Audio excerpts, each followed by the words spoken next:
fitnah Duhaimah, di mana Rasulullah mengabarkan ini fitnah yang dahsyat, puncaknya sampai Allah munculkan Al-Masih Dajjal, baru fitnah Duhaimah itu selesai. Jadi fitnah Duhaimah itu masanya sampai terakhir Allah munculkan Al-Masih Dajjal yang Allah munculkan di Asbahan, atau kalau kita buka Google Map, kota Isfahan, Irak.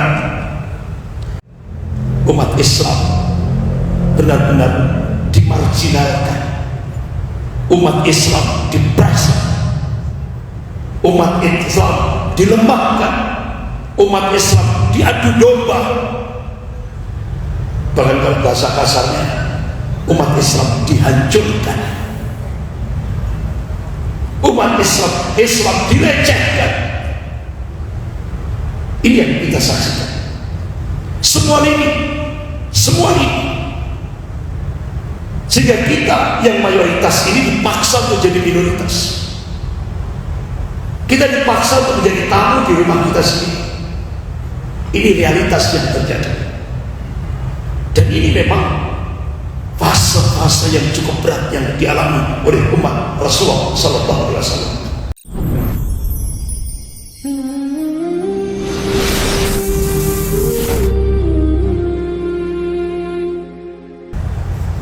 Alhamdulillah, nahmaduhu wa nasta'inuhu wa nastaghfiruh wa na'udzu billahi min shururi anfusina wa min sayyiati a'malina. May yahdihillahu fala mudilla lahu wa may yudlil fala hadiya lahu.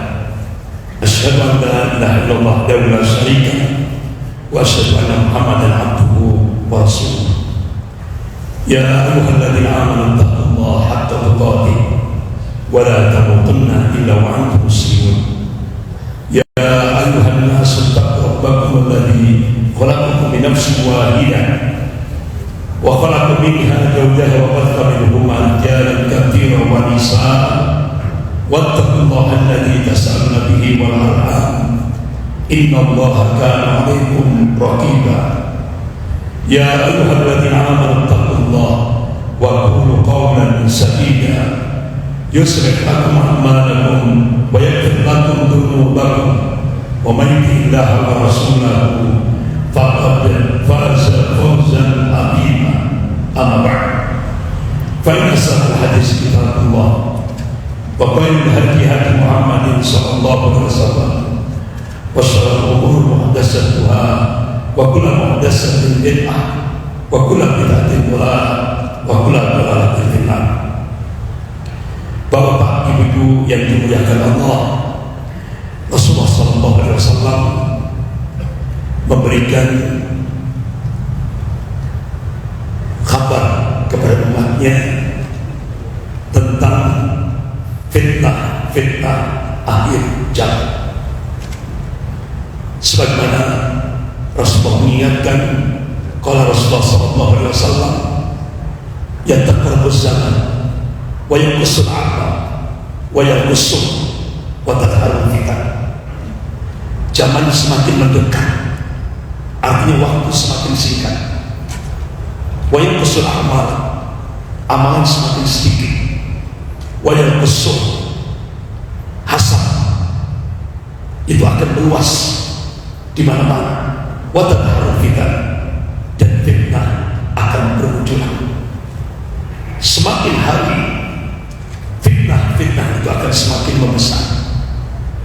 Inilah yang dikabarkan oleh Rasulullah SAW. Bahkan sebagaimana yang sudah sering kita bahas di Masjid Jenderal Ahmad Yani ini, yaitu tentang 5 periodisasi sejarah yang akan dialami oleh umat Rasulullah SAW sampai menjelang yaumul qiyamah. Saat ini kita hidup di fase keempat, periodisasi sejarah yang keempat, yaitu yang disebutkan oleh Rasulullah dalam kitab Sahih Muslim, bab fitan wa sa'ah, yaitu fase mulkan jabriyah. Di mana-mana dikabarkan oleh Rasulullah, seluruh dunia akan diliputi oleh penguasa diktator, penguasa yang zalim, penguasa yang memaksakan kehendak bagi rakyatnya, penguasa yang menyengsarakan rakyatnya. Itu yang dikabarkan oleh Rasulullah. Dan ini skopnya global, seluruh dunia. Itu dikabarkan oleh Rasulullah seperti itu. Nah, ini masa-masa yang cukup berat yang akan dialami oleh umat Rasulullah, terutama kita yang sekarang ini hidup di periodisasi sejarah yang keempat. Ini masa-masa yang cukup berat. Bahkan saat dimana kita hidup sekarang ini, yang namanya fitnah-fitnah akhir zaman semakin hari semakin membesar. Bahkan Rasulullah mengabarkan, ada sebagaimana yang dulu sudah pernah saya sampaikan, fitnatul ahlas, fitnatul sabab, fitnatul duhaimah, itu sudah terjadi, sudah kita saksikan bersama. Fitnatul ahlas, sebagaimana Rasulullah mengabarkan, qala ya harabun wa harbun, peperangan dan pelarian atau pengungsian. Fitnatul sabab artinya peperangan dalam rangka untuk memperebutkan sumber daya alam, sudah kita saksikan. Kemudian fitnatul duhaimah, di mana Rasulullah mengabarkan ini fitnah yang dahsyat, puncaknya sampai Allah munculkan Al-Masih Dajjal, baru fitnatul duhaimah itu selesai. Jadi fitnatul duhaimah itu masanya sampai terakhir Allah munculkan Al-Masih Dajjal yang Allah munculkan di Asbahan, atau kalau kita buka Google Map, kota Isfahan, Irak. Nah, apa itu fitnatul duhaimah? Kata duhaimah itu kan bentuk tasghirnya dah, artinya hitam, gelap. Ini bahasa kinayah. Bagaimana wujud konkretnya? Rasulullah mengabarkan, qala Rasulullah sallallahu alaihi wasallam, yusbihu rajulun mu'minan wa yumsi kafiran, atau yumsi mu'minan wa yusbihu kafiran, yabi'u dinahu bi'aradi minad dunya. Ini hadis sahih riwayat Muslim. Jadi kalau sudah fitnatul duhaimah itu sudah terjadi, Rasulullah mengabarkan kondisi umat Rasulullah, pagi beriman, sore sudah jadi kafir, atau sore beriman, paginya jadi kafir. Wah, kenapa? Rasulullah mengabarkan qala yabi'u dinahu bi'aradi minad dunya. Banyak yang menjual agama demi dunia. Berapa banyak kita saksikan sekarang orang menjual agama demi jabatan, pangkat, kedudukan, popularitas dan sebagainya. Jadi kalau sudah fitnatul duhaimah ini sudah terjadi, Rasulullah mengabarkan umat Rasulullah akan terbelah menjadi dua, mukmin sejati dan munafik sejati. Artinya mukmin sejati di dalamnya tidak ada kemunafikan. Artinya munafik sejati di dalamnya tidak ada keimanan. Itu yang dikabarkan oleh Rasulullah, dan ini benar-benar dahsyat. Bapak-bapak, ibu yang dimuliakan Allah, begitu juga Rasulullah, Allah Subhanahu wa taala mengabarkan dalam surah Al-Imran ayat 140. Allah mengabarkan begitu kita masuk periodisasi sejarah yang keempat, mulkan jabriyah, Allah mengabarkan tentang sunnah tadawul, pergantian kepemimpinan dunia. Jadi setelah golongan mukmin memimpin dunia sepanjang 1343 tahun, kemudian begitu masuk periodisasi sejarah yang keempat, di mana kita hidup sekarang ini, Allah ganti seluruh dunia ini di bawah kepemimpinan golongan kafir. Sehingga apa yang kita lihat, apa yang kita saksikan, golongan mukmin tidak lagi sebagai subjek, tapi sebagai objek. Sehingga kita bisa melihat pada periodisasi sejarah yang keempat ini, gak usah skop global, Indonesia umat Islam benar-benar dimarginalkan, umat Islam dipress, umat Islam dilemahkan, umat Islam diadu domba. Bahkan kalau bahasa kasarnya, umat Islam dihancurkan,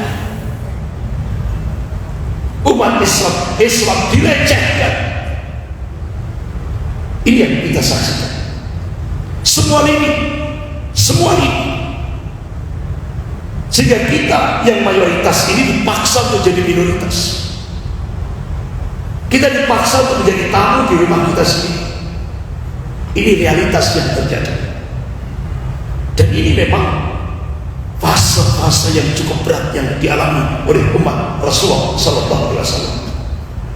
Bahkan bapak-bapak, ibu yang dimuliakan Allah, ketika Allah mengabarkan tentang sunnatul tadawun dan surah Al-Imran ayat 140, Allah mengabarkan, a'udzubillahi minasyaitonir rajim, wa tilkal ayyamu nudawiluha bainan nas wa liya'lamallahu alladziina aamanu wa yattakhidha minkum syuhada wallahu la yuhibbudz dzalimin.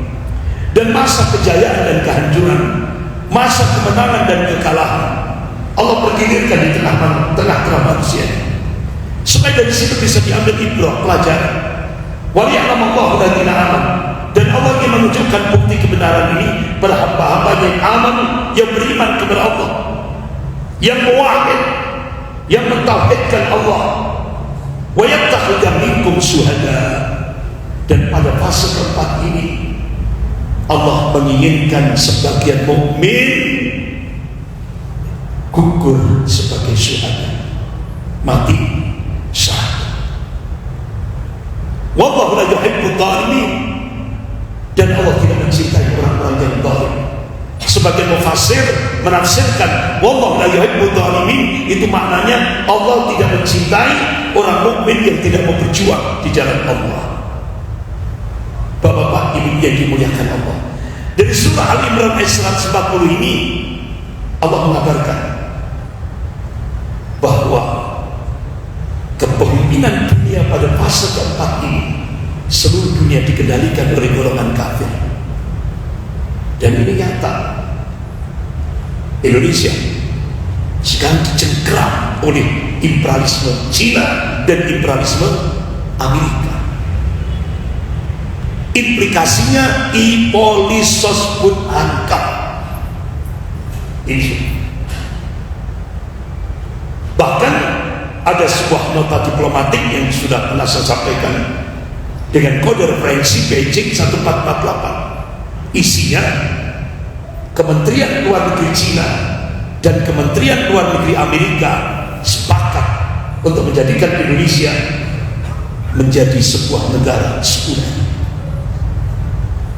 Kalau itu ke depan nanti itu terjadi, itu entry point, pintu masuk kebangkitan komunisme di Indonesia. Dan itu tahap demi tahap sudah kita saksikan sendiri. Bahkan agenda imperialisme Cina sudah nampak terang, tidak sama. Yang pertama tadi, agenda yang pertama, ingin menjadikan Indonesia menjadi sebuah negara sekuler, yang nanti tujuannya itu pintu masuk kebangkitan komunis. Tinggal selangkah lagi. Yang kedua, Cina ingin melakukan pemurtadan massal, dan itu sudah tren di Indonesia. Gerakan apa namanya, fenomena MTS, murtad tanpa sadar. Dan itu nyata. Harus apa contohnya? Yaitu menyebarkan gerakan agama baru, yang itu kalau kita telisik itu yang menciptakan Dr. Abraham Kuyken. Apa itu? Pluralisme agama. Tidak hanya pluralisme agama, salamnya juga pluralisme agama. Ini jumhur ulama Ahlus Sunnah wal Jamaah sepakat. Itu kalau umat Islam mengamalkan, padahal sudah diamalkan dari presiden sampai RT. Itu jumhur ulama Ahlus Sunnah wal Jamaah sepakat. Kalau itu diamalkan oleh umat Islam, itu masuk ngawal idul Islam, batal syahadatnya, gugur iman.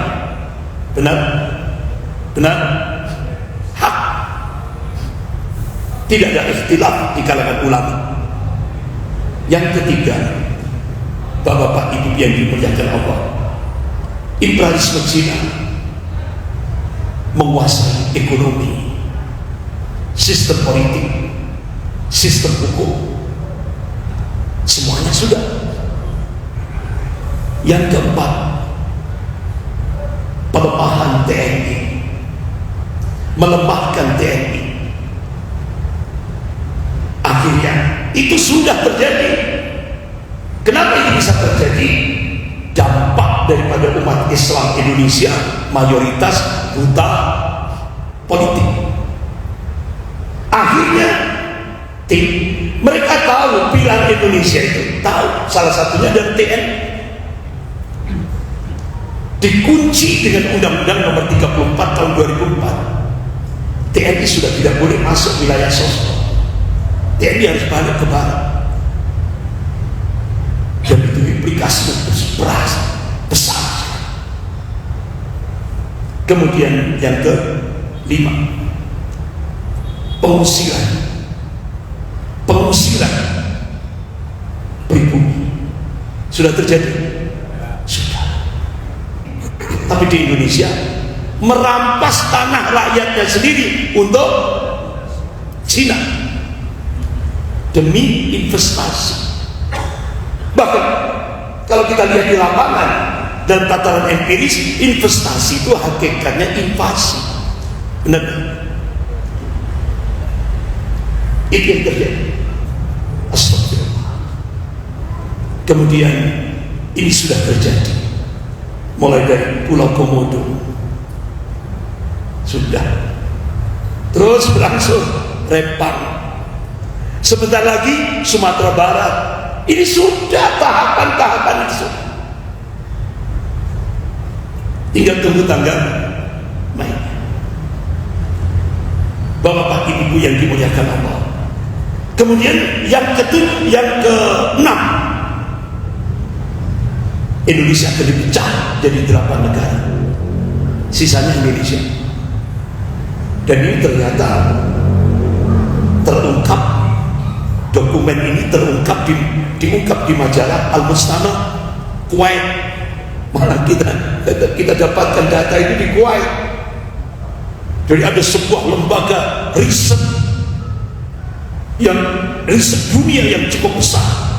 Jadi ternyata dokumen itu Indonesia itu mau dipecah. Yang berhasil pertama Timor Leste, sebentar lagi Papua, sebentar lagi terus itu bergerak akan pecah jadi 8, sisanya Indonesia.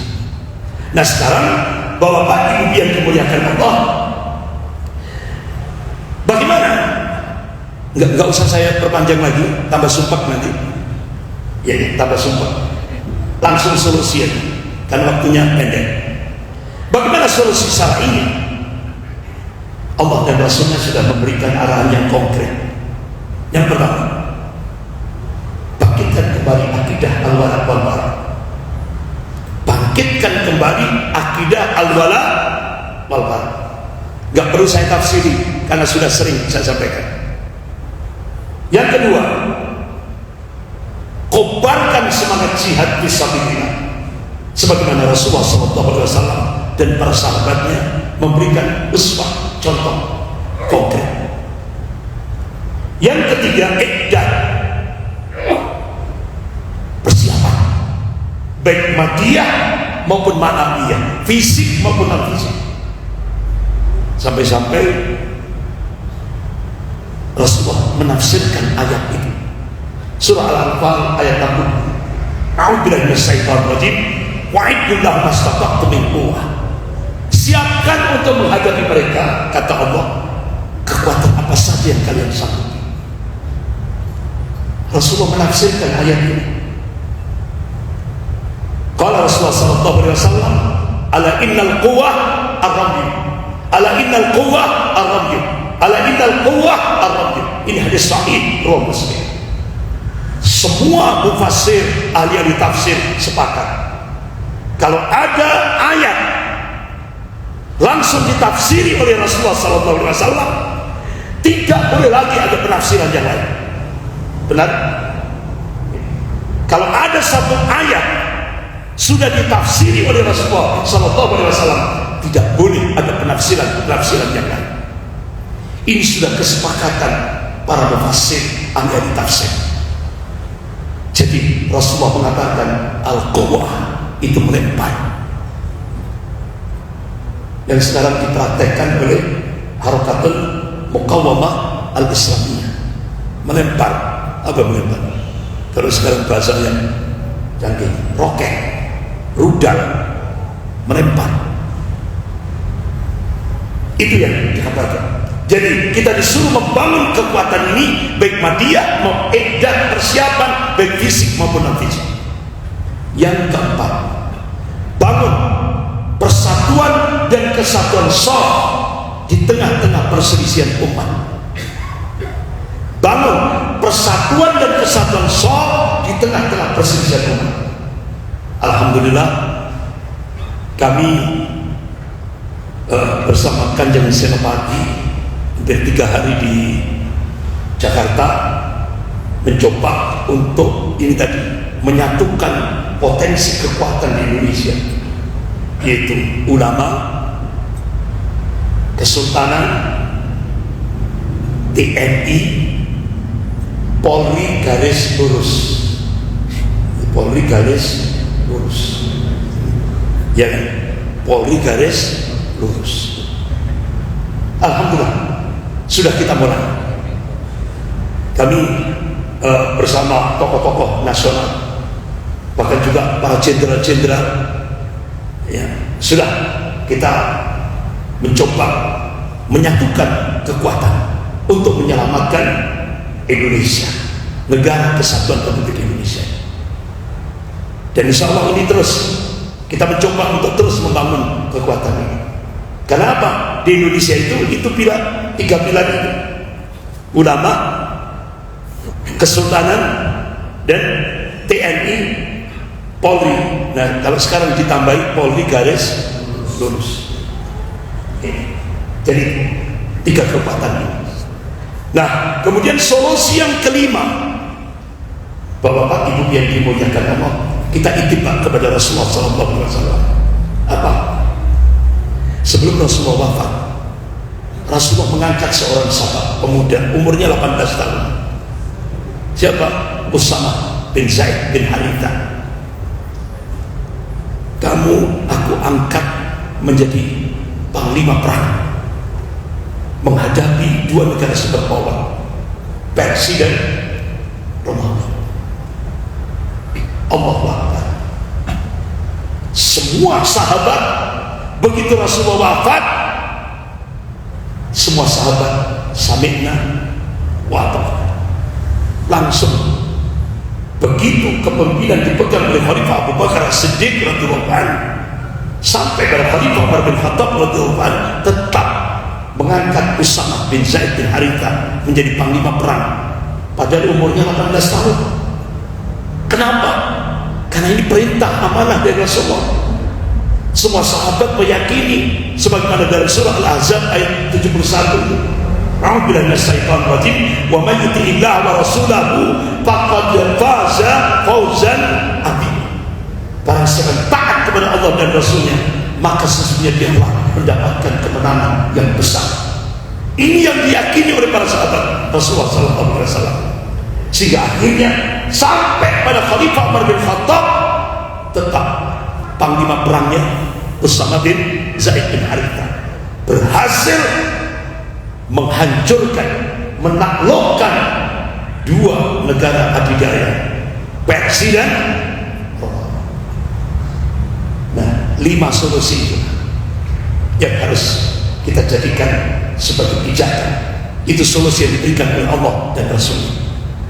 Dan insya Allah mudah-mudahan dari berbagai macam masalah umat, problematika umat yang sekarang ini kita bisa melihat umat Islam di Indonesia ini semakin terus ditekan. Tapi ingat sunatullah, semakin umat Islam dipressure, ditekan, sunatullahnya bangkit, tinggal tunggu tanggal mainnya. Sebagaimana yang sering saya sampaikan, apa yang dikaji riset dari ulama bilad Syam, Syekh Dr. Abu Bakar Al-Awamidah, yang sering kali saya sampaikan, insya Allah pemantik awalnya Allah akan munculkan dari Indonesia. Kita diberikan optimisme, kita diberikan motivasi, dan insya Allah mudah-mudahan Allah bangkitkan umat Islam di Indonesia menjadi pemantik awalnya, dan puncaknya nanti Rasulullah mengabarkan puncak kemenangan Islam di akhir zaman. Rasulullah mengabarkan qala Rasulullah SAW di Baitul Maqdis wa ana fi Baitul Maqdis. Insya Allah mudah-mudahan Allah mengabulkan permohonan kita sebagai hamba-Nya. Takbir. Allah. Sekian.